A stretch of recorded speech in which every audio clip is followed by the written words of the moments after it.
Tonight on SportsDesk, SWAT the Jackets. The Hurricanes take on Georgia Tech this weekend in their ACC opener.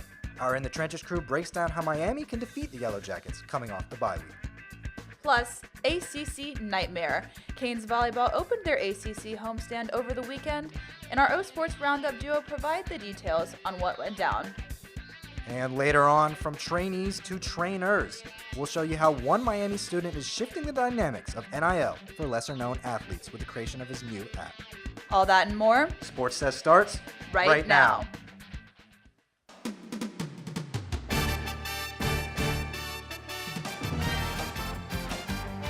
I'm Ed Reed, and you're watching SportsDesk.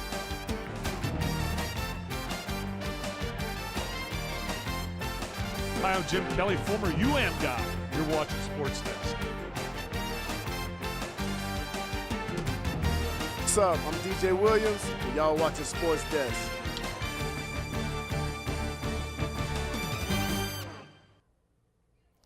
Good evening and welcome to SportsDesk. I'm Ryan Marshall. And I'm Olivia Howell. It's Parents Weekend here at the U, and it's a great weekend for it. Of course. I mean, my parents are even in the studio right now. But Cane Sports is still stacked for this weekend, and we have a lot to cover. So let's dive right in. After a bye week, it's time for the Hurricanes to light up the night. Our In the Trenches team is here to give us all the details going into the battle against the Yellow Jackets. Take it away, guys. Thanks, guys, and welcome to In the Trenches. I'm your host, Wrigley Court. I'm the analyst, Andrew Klein. Let's get right into it. The Canes are set to kick off ACC play this week against Georgia Tech. Now, the Canes are 13-0 all time against the Yellow Jackets when they score 24 or more. But coming out of the bye since 2018, they are 2-6. Andrew, how can they make sure this game against the Yellow Jackets isn't a stinger? Well, Wrigley, this is your average trap game, and to add insult to injury, Miami has faced Georgia Tech 3 times as a double-digit favorite. In those games, the Hurricanes are just 1-2, and that one win was a 3-point win when the Canes were 10-point favorites. This is a Georgia Tech offense that is not going to play the same way. They're going to play their style of football. They want to run the football, but they've got a really talented quarterback in Haynes King. Miami defensively is going to have their hands full with Georgia Tech, but if they can get up early and pound the run game, that's what the Hurricanes do best, is run the football. You get your offense out there for long stretches of time, keep that Georgia Tech offense off the field. Now, Andrew, you mentioned the run game. The Yellow Jackets have been good at running the ball this year, but Miami's one of the best run defenses in the nation. They're going to need to rely on the air attack and quarterback Haynes King. Yeah, Haynes King has been fantastic to start the year so far, and he's a very, very talented young quarterback for Georgia Tech. You take a look at this first throw right here. He drops back. He's on about the 40. This ball is thrown over 50 yards in the air to the opposite 8. This kid is really talented. The numbers are on the screen, and they tell the story. 1,500 yards, 15 touchdowns, 4 interceptions on the year, and right now for the Hurricanes, they got to stop the run. Georgia Tech runs for about 167 yards a game. Hurricane defense allows 48. Got to keep that up right now. Don't let them run the ball, force them to throw. Keep those receivers in front of you if you're a defensive back. Miami should have a chance to win this game. Andrew, you mentioned Haynes King's 4 interceptions. Not a bad number at all, but turnovers have been the Yellow Jackets' Achilles heel so far this year. Last week against Bowling Green, 2 interceptions, one of them returned for a touchdown, and a fumble loss. Meanwhile, the Falcons did not lose the ball at all. The Canes have been one of the best teams in the nation at turnover margin this year. They're going to need to protect the rock to win this game. Yeah, I mean, that's the story of almost every football game is protect the rock and pound the ground, especially for Miami. But here's what they got to do to ground the Yellow Jackets. Number 1, give it to me. Get off the field on 3rd down. If you allow Georgia Tech to keep their offense out there, they're just going to have more opportunities to score. Miami gets their defense off the field, though. You allow your running game to open things up and start getting hot. Number 2, bring it in here. Get up, stay up, you get up, the running game starts to attack. Number 3, one more. Come on now. Focus on the moment right now. As I said, it's a trap game. UNC is lingering. They're a ranked team with Drake May as quarterback. But if Miami focuses on this win, they should be able to take it tomorrow night. Andrew, I'd love to focus on this moment now, but that is all the time we have, so let's send it back to Olivia at the desk. Thanks, guys. The Hurricanes matchup this weekend against the Yellow Jackets, marks the return of some familiar jerseys. But tomorrow's game also marks the return of a familiar face. The Hurricanes will debut their Miami Knights alternate uniforms this weekend. The 3.0 editions of the all-black neon jerseys were unveiled in 2022, but after a losing streak last year, the uniforms were never worn. This year, Miami originally planned to wear the uniforms against Bethune-Cookman in Week 3, but after injury to All-American safety Cameron Kinchens, the Hurricanes decided to wait until his return. Yeah, I didn't miss no games in high school 2 years before, so it was kind of a rough patch, kind of missing those games because I kind of pride myself on making sure I'm fighting through whatever. So, but it's a lot of excitement to be back out there with my family. Kinchins missed the last 2 games after suffering an injury towards the end of Miami's victory against Texas A&M. In the 2 games that Kinchins has played in, he has totaled 10 tackles, 1 interception, and 1 fumble recovery for the Canes. And we weren't the only sports show on campus today. ACC Network's ACC PM show was live at 4 p.m. in the center of campus, getting ready to preview this weekend's conference matchups. The show is broadcasted live from the center of campus at the Lakeside Patio. The Visit to the U is part of the show's new series where the broadcast travels to ACC football game sites every week of the season. Mark Packer, EJ Manuel, and Mark Richt were the hosts for this week's episode, and Packer visited the School of Communication earlier today to speak to the SportsDesk cast and crew. Coming up on SportsDesk, the Night Sports Complex is kicking back for Tropical Night. And when we come back, we're going to float in over to Mia Hausman to give us a live update. Don't go anywhere.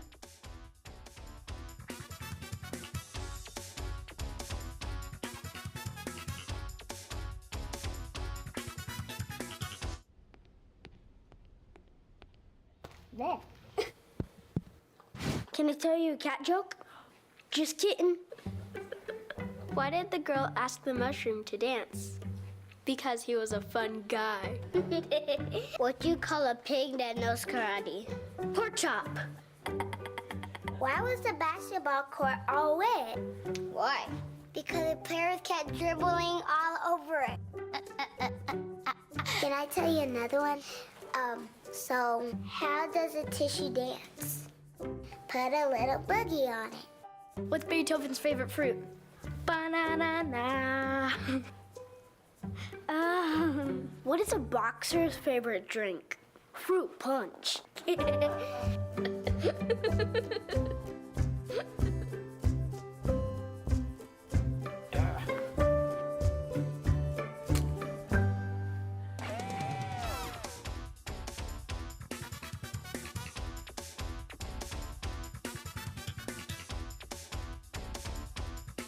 Canes volleyball took the court on Wednesday against Florida State, looking for their 4th straight ACC win.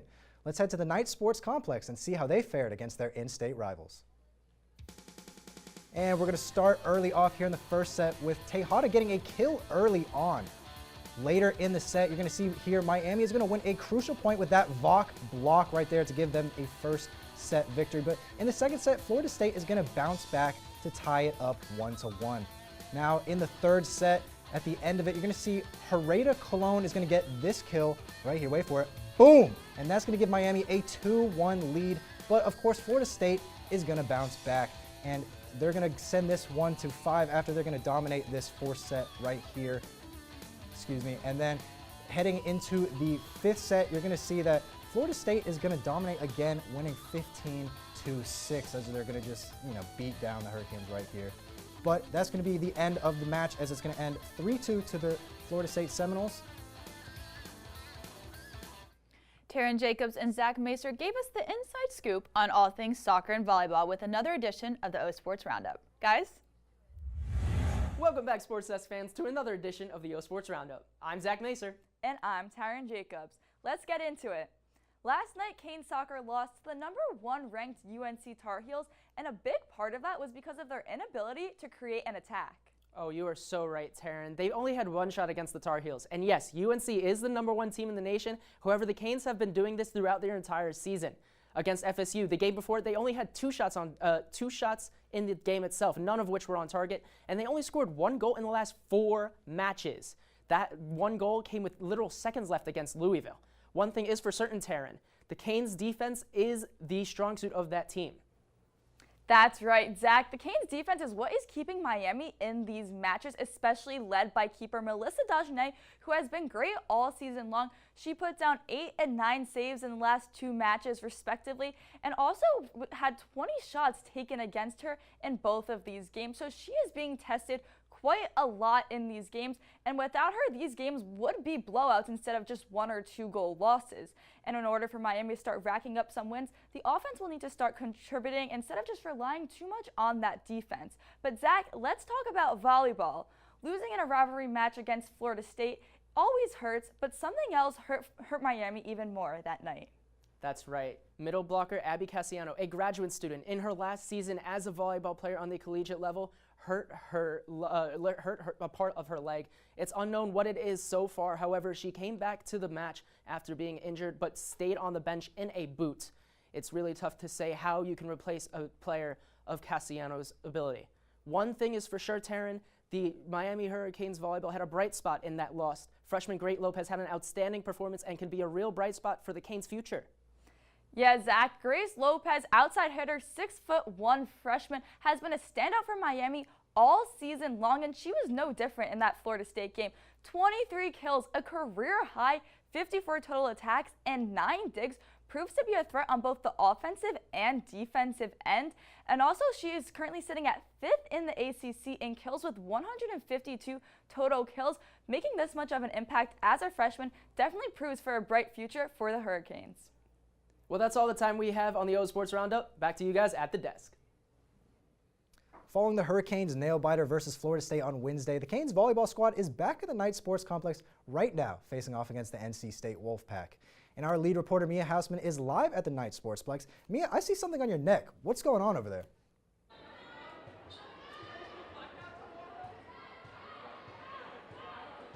Yeah, it's a T. What? Knight Sports Complex is so electric tonight, guys. Flora Marie, Hedenia Colon, and Grace Lopez have already started off with insane points. But something to watch throughout the progression of the night is going to be this team's energy. They tend to start hot and cool off. We need to keep an eye on this progression throughout the rest of the season. One other thing to keep note of is career highs. Grace Lopez scored 23 kills in her last match. Reporting live for UMTV, I'm Mia Hausman. Thanks so much, Mia. Canes' rowing season is just a week away, and Tatenda Mukoreshi just sat down with senior Lindsay Yap and discussed her journey from former gymnast to walk-on rower in this week's edition of the Athlete of the Week. Welcome back to this week's episode of Athlete of the Week. I'm your host, Tatenda Mukarajija, and today I'm joined by Lindsay Yap from the women's rowing team. Hi. Hi. How are you? Very well. How about you? I'm so good. I would love to know, where did you grow up? I grew up in Wayne, New Jersey, which is about 30 minutes from New York City. Wow. What was it like growing up in Wayne, New Jersey? It was so awesome to be able to go to the city whenever I wanted, but then also travel to the beach and see my grandma. Wow. So rumor has it you used to be a gymnast. What made you pick rowing? So I actually had to medically retire from gymnastics. I used to train 40 hours a week and I was homeschooled. My dream was to be an Olympic gymnast and I had a college scholarship right in my hands, but then I got compartment syndrome, which is basically you have a layer over the muscle called the fascia, and mine squeezes too tight, so the blood flow is like all messed up. And I tried to see every single doctor and like any treatment you could think of, but didn't work out. But then I came to Miami and they sent an email saying if anyone wants to try out for the rowing team. Wow. And since then, here I am. I love that. So what's your favorite part about being a Hurricane? Probably the pride. Anywhere you go, you can find a Hurricane and you connect instantly, and it's just this incredible bond. Wow. What motivates you? Definitely the success of my teammates. I'm a coxswain on the team, so I have to push every single person to go beyond anything they can think of, and I just want everyone to have the success they deserve. Wow. So it's your last year at the University of Miami. What's one thing you want to be remembered for? Definitely my passion. I give my 150% to every single thing I do, and I do a lot of things on campus, and I just want everyone to know how dedicated I was to everything. Wow. Thank you so much for joining us, Lindsay. I'm your host, Tatenda Mukarajija. Remember to be good, and if you can't be good, be safe. Back to you at the desk. Up next, our Hurricane Hang Time team gives us all the updates on the upcoming basketball season. Stay tuned. But first, it's time for some trivia. Jim Larinaga is entering his 13th season as the head coach of the men's basketball team. But how many career victories does Coach L have at the U? Is it A, 176, B, 215, C, 231, or D, 255? Stay tuned because we have the answer when SportsDesk returns.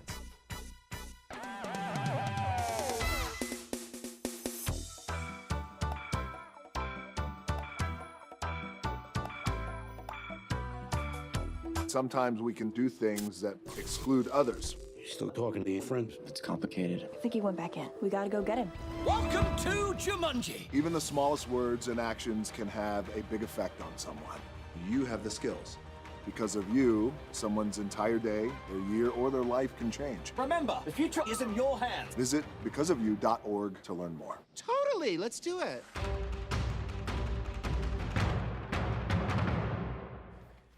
Happily family weekend, guys. How is it going so far? It's going pretty well. How's yours? It's going great. Your parents are in studio, Yeah, right? I think we should turn the camera on them right now. and Yeah, get yeah. them on Can we turn the camera on real quick? Oh, Lord. Come on, come on. Hey, there they are. Anytime they're playing music downstairs, it's loud. I go downstairs, see what they're doing, see what music they're doing, see what they're dancing to. I go play piano downstairs, they come get involved. Leah has a drum set beside it, banging that. Any music, that's what they do.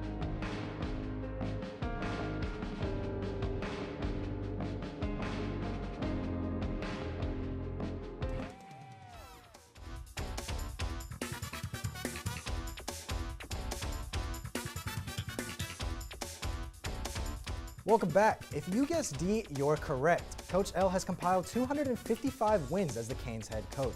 His overall victory total stands at 725, which is currently 7th among active Division I coaches and 31st in NCAA history.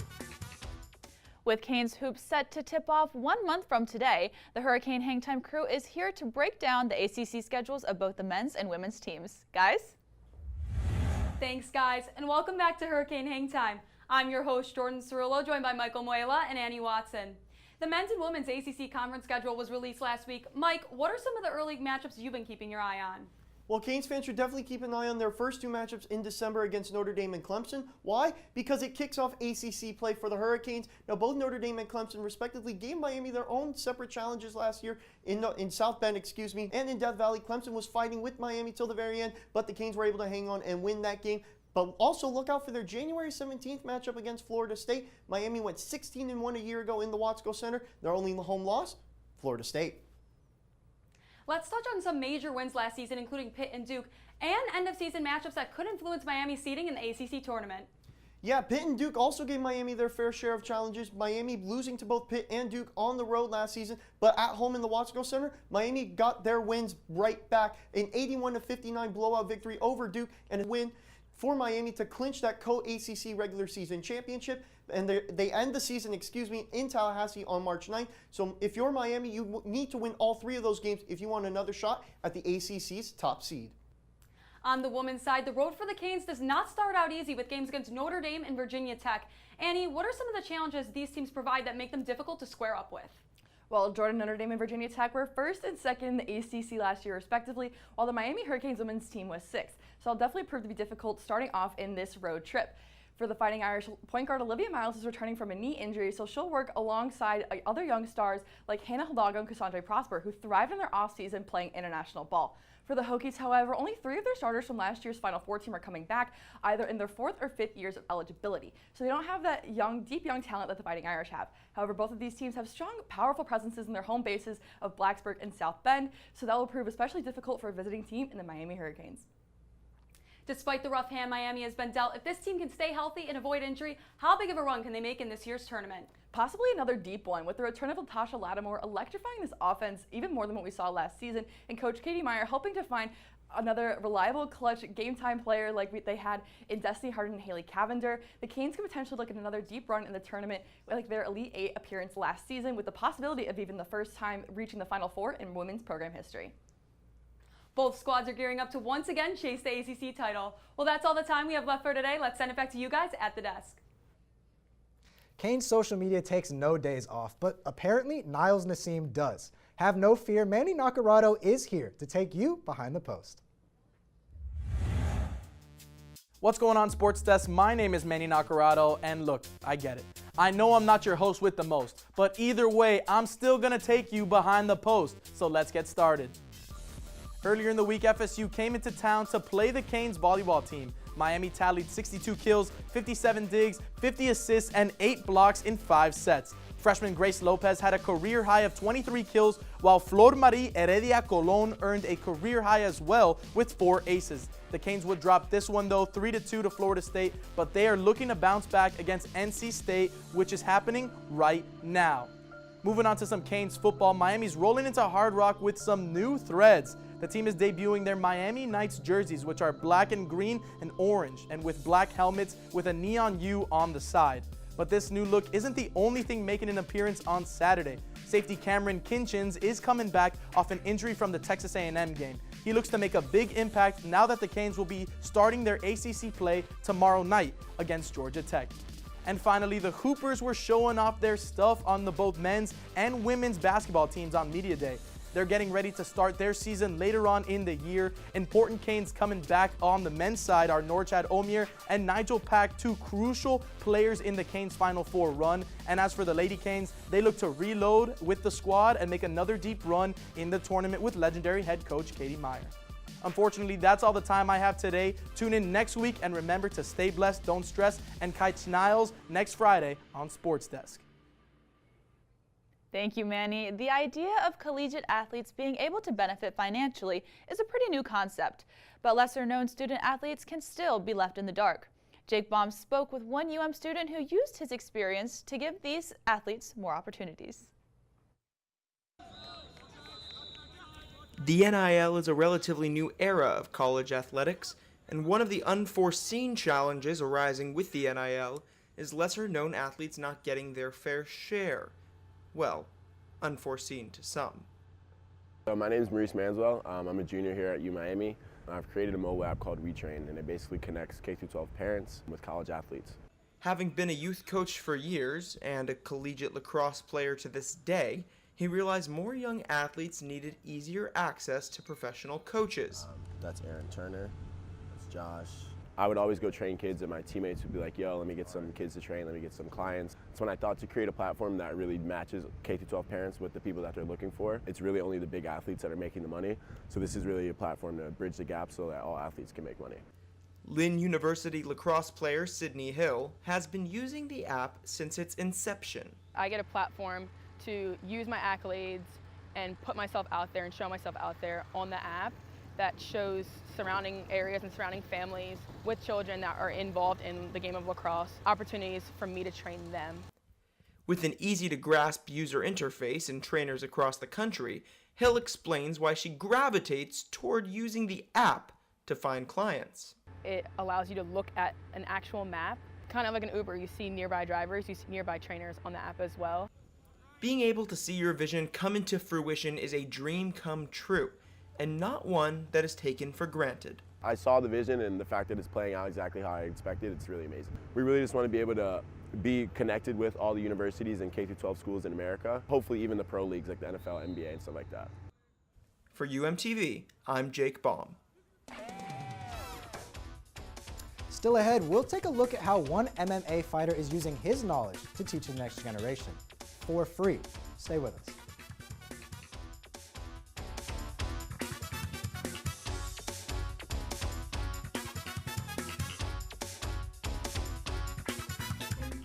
Kevin, you thinking about retirement? Of course I've thought about it, but there's all this stuff in the way. Oh, you're not kidding. The house, the kids are going to college. My new car. Car? You bought a new car? Oh, hey, you should meet my friend Avo. Avo's a retirement coach. He'll help get you started. But what does Avo tell you to do? You don't know? Focus on your future. Your goals can still be met. But how? Target your tomorrow. And use the Avo bet. You sing? Not really. A is for taking action. Start off with a plan. You built these letters? Yep. V is for variety.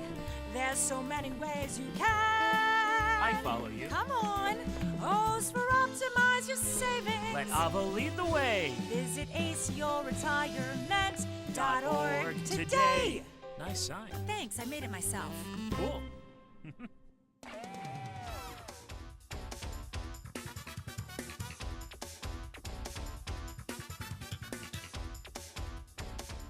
From homeless to hero, one MMA fighter runs a dojo where he teaches underprivileged kids how to fight, and along the way, many important life lessons. Nick Marino has the story.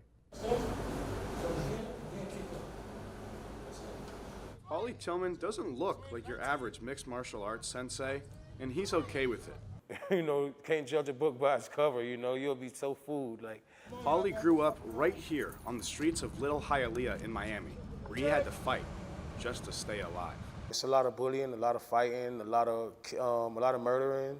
It's a lot of murders. It happened basically every week, you know. As a homeless 16-year-old, Tillman found mixed martial arts and changed his life. He always was a fighter. Like, I always knew how to fight, you know, but it's a difference from a fighter and a skilled fighter.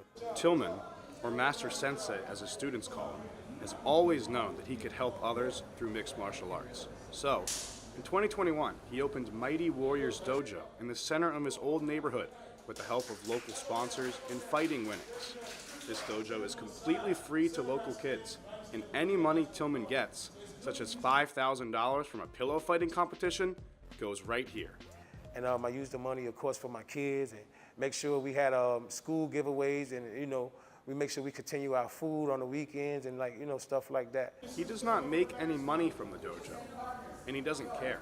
If it was about the money to me, this would be like, I would be charging like what the school's charging Car Gables and Can-Do and stuff like that. That's why we making our program the way it is, you know, so everybody could be a part of it. Master Sensei holds 3 classes a week here on Monday, Tuesday, and Thursday for about 2 hours. There's 20 to 25 kids per class, ranging from kids as young as 3 to as old as 18. And after a long 2-hour session, kids get to get their anger out in sparring sessions. On the surface, it might just seem like these kids are learning how to fight on the mat, but really, they're gaining and learning so much more. Values that are taught here, it's like a family-oriented way of doing things with all the kids, and I think that's very important for kids to be able to work with other kids. This martial arts class is the most oriented family type of thing I've ever been around. So far, almost 1,000 kids have passed through the dojo, and Tillman teaches each and every one of them. With Sensei Champ, it's a lot of kids that have been bullied in the class, and they won't ever get bullied again. Tillman started his dojo to help others. The one thing he did not realize is how much it would help him. Well, they did teach me that I'm really is a good person. You always question yourself, like, wow, people look at you like you one of them, or, you know, like, but they showed me that, you know, saying, like, I'm a good person, and I know that I'm a good person. Tillman's teams regularly come in first place in local competitions in the area, proving his students are winning inside and outside of the ring. For UMTV, I'm Nick Marino. On Wednesday night, the Miami Marlins and Philadelphia Phillies squared off in Game 2 of the NL Wildcard Series. And with the season on the line for the Fish, one Phillies infielder slammed the door shut. Let's go to the Citizens Bank Park for this week's edition of Play of the Day.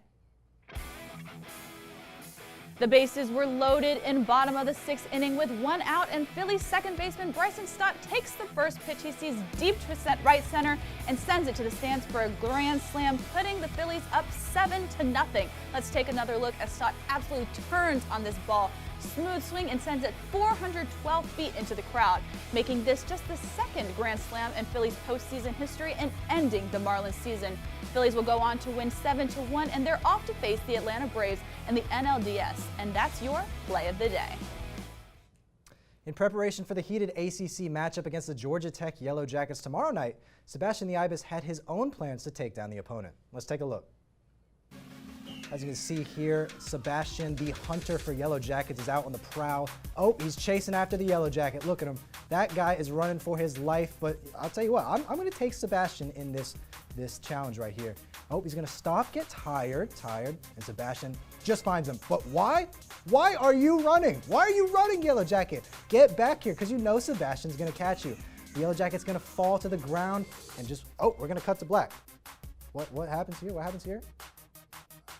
Looks like the Yellow Jacket just got caught. I don't really know what that was. That was some like Inception type of ending, you know, up to interpretation, but. Maybe he'll come back to life or something, but hopefully not for the Canes tomorrow. Well, that's all the time we have on this week's edition of Sports Desk. Thank you for joining us. Don't forget to tune in again next week, same time, same place. Have a great night.